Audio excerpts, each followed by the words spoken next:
healthcare and, childcare and education and all of those things that other countries have kind of figured out for themselves? Is it that we really have material needs, and so if you're not advantaged, then you actually won't have your material needs met? Or is it that you just want to feel like the society is saying, yeah, you are one of the best versions of humanity because you're a white guy? I think that's what we have to do. So that's why I think we have to refill the pool of public goods, right? We have to make people's lives better. And then, hopefully people will sort of loosen the grip a little bit because they won't feel, they have that fear of falling, right? As David Roediger wrote, this in a society with lots of economic vicissitudes, there was that feeling for the white working class, they could lose everything, but not whiteness, right? Right. That we want to make sure that people don't feel like they could lose everything, and really test what is the material value of whiteness. When it is so high, people want to hold on to it, but can we make it so that you don't have to be white to have a decent life? It feels like, and I know this is a little far afield from where you are, but the concept of American exceptionalism feeds into this, right? Yeah. We are the idea that we're going to have what we need as a country if we don't dominate the rest of the world in some way. It's really coming into the fore right now. I think as we're reckoning with the diminishment of American at least soft power and maybe hard power too, for that matter. Yeah, well, we threw it away. Right? We've thrown it away.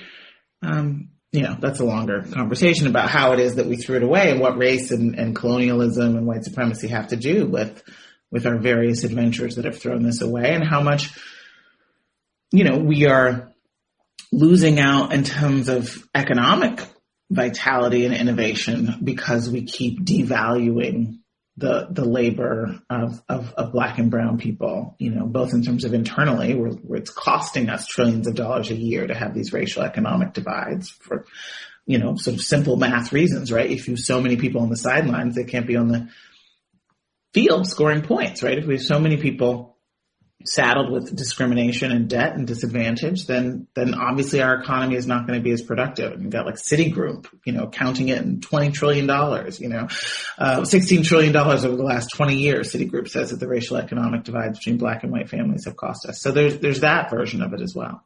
So is there Sam, do you want to go? No, go ahead. Is there like a marketing question when it comes to the Democratic Party in this area? Because I read Eric Levitz's piece a little while ago, which I think may have cited you about just avoiding white backlash when talking about policies that would be a little bit, that would advance. Because I think the Democratic Party is at least in the presidential primary, focused a lot on this would help Black people. This would be beneficial to alleviate racism, et cetera.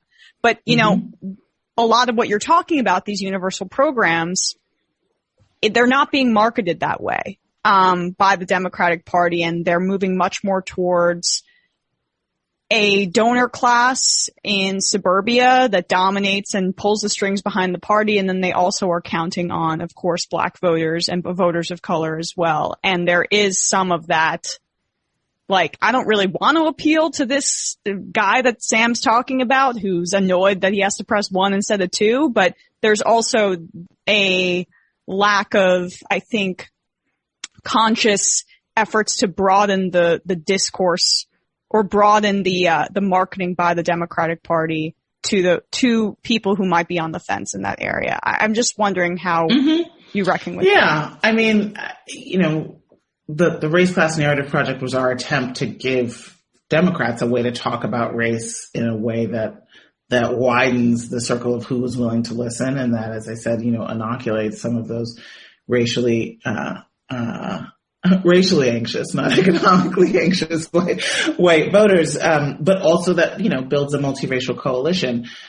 So I do think that's necessary, obviously. I think an interesting thing to think about is, for my nearly 20 years in policy advocacy, I saw the Democratic Party catering to the white moderate and the white conservative and fearing the white backlash, not in terms of its messaging, not in terms of shifting the messaging, but rather what it meant was that they shifted the policy ambition, right? They were like, well, white voters aren't going to stand for a tax cut or universal child care or raising the minimum wage.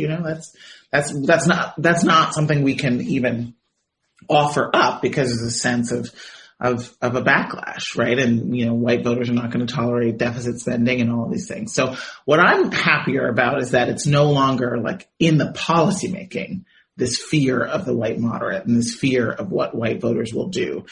Because that to me was always just the most self-defeating logic. And, with the proposals, with the American Jobs Plan, the American Families Plan, you're finally, acting like government has a duty and a job and the power to make people's lives better. And that's amazing.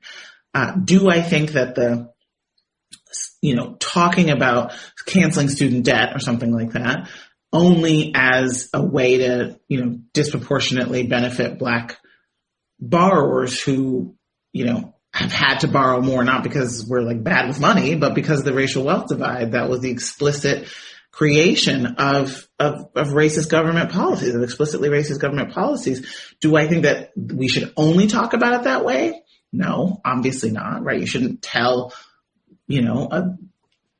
millions, tens of millions of affected borrowers, this is only benefiting some of you, when in fact it's benefiting all of them. But do I think that the white left enjoys picking those talking points, which are never the only thing in the fact sheet, right? It's always like the one bullet that's like, this will also address racial equity. Do I think the white left enjoys panicking about those messages because of whatever reason? Yeah. Well, the reason probably is just implicit, or, I don't know, like things that they haven't dealt with themselves potentially. Yeah. Maybe. Yeah. What do you do with those who are not leaning on leveraging that the racism to fight these policies, right? Like I'm just thinking, as we're looking at like the infrastructure bill trying to wind its way, and there's a couple of there's the Mansion and Cinema who have their sort of like a branding project. Then you have like a Mark Warner, who's out there, who's not necessarily, leveraging this stuff. I guess my point is, if race is sort of to mix metaphors, the howitzer in the quiver of preventing these type of universal policies, what remains if you are in some way essentially diffuse the worst parts of that howitzer?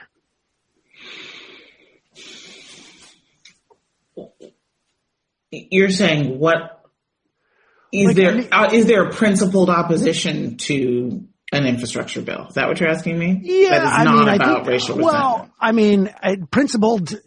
I may not like the principle, which is like we don't want to get in the business of providing any type of universality to people. But in terms of like a pushback in terms of a strategy, you provided in this book a strategy that deals with inoculating, at least to some extent, when race is used as a mechanism to sort of say like, hey, you don't really want a swimming pool because you're going to have to be swimming with Black people. What happens when that to what extent, or is this something that we don't even know how prominent you don't want a swimming pool because you're going to attract water all over the place or something like that, or people could drown, right. Do we have a sense of how big that is, or has race been so prominent, in that argument that it's just obscured that? Right. I see what you're saying. So I think it's amazing. So in 1956 and 1960, 2/3 of white voters in America wanted a government job guarantee and a minimum income in the country, right? Wanted the government to guarantee an income floor and a job if anyone, lost their job or couldn't find a private sector job. 2/3 of white Americans. Between 60 and 64, that fell almost in half to just 35%.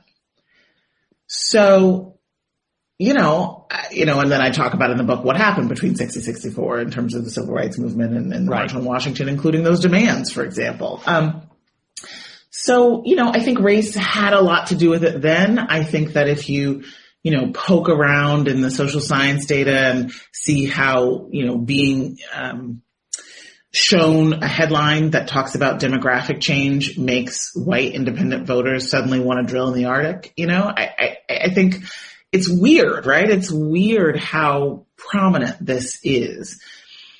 And I also think it infects things that we don't think of as about race, like our individualism and our, sort of free market. It's like the free market's race neutral, right? Like you can be a sort of libertarian and be like, no, I'm the least racist person in the world. I don't want government. I want the market. And, I've started thinking about sort of the logic of that, like when libertarianism grew up as a sort of mainstream ideology was when the public that white folks were turning away from largely, because libertarianism is a largely white movement, the public became more diverse and the market is just a lot less diverse, right? When you're really talking about the market, ultimately you're talking about the powerful people in a market, which is the rich folks, right? In terms of who you turn to solve big problems, right? You turn away from the public and towards the private, and ultimately if you look at the distribution of power in the quote unquote free market, it looks a lot more like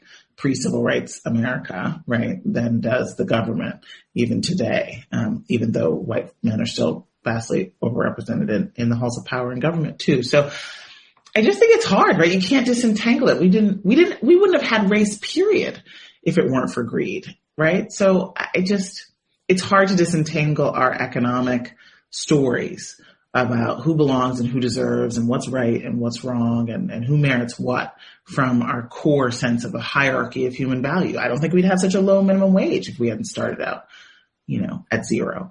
I don't think that we would tolerate, billionaires. There's a sense of, it's just a very steep hierarchy of human value. And I think it's really that animates our economy and it animates our consciousness about race. It's funny when you said that about we wouldn't have such a minimum wage issue if we hadn't started at zero. I'm just reminded of a debate I had with Walter Block, who was a former Ron Paul advisor, who said, well, something's better than nothing. And that was like, that was the improvement. All right. Well, so lastly, what is the message can exist? It's clear, so you need a message that will build in the sort of critique, that is coming on some level, that racial, leveraging of race. What is the methodology for that? Are we talking about organizing?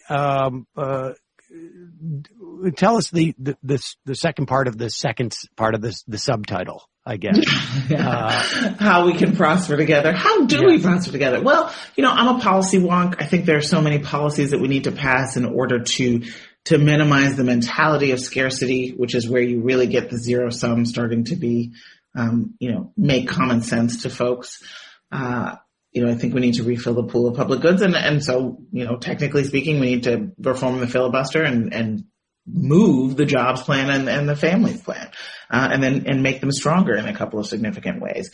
But in terms of the how to really get things done, not just in, with the majority that Democrats have in Washington, but sort of across the country, it is about organizing. And I'm not a grassroots organizer, but I couldn't help but fall in love with the craft and the art of it over the course of researching this book. I went around the country and talked to dozens of organizers, and that's where you get durable consciousness change, right? I talked to a young woman named Bridget, a fast food worker, white working class, Irish descent, who had totally, believed the anti-immigrant stuff and the stuff about black people and crime. And she just, was sort of a product of her media ecosystem and her family.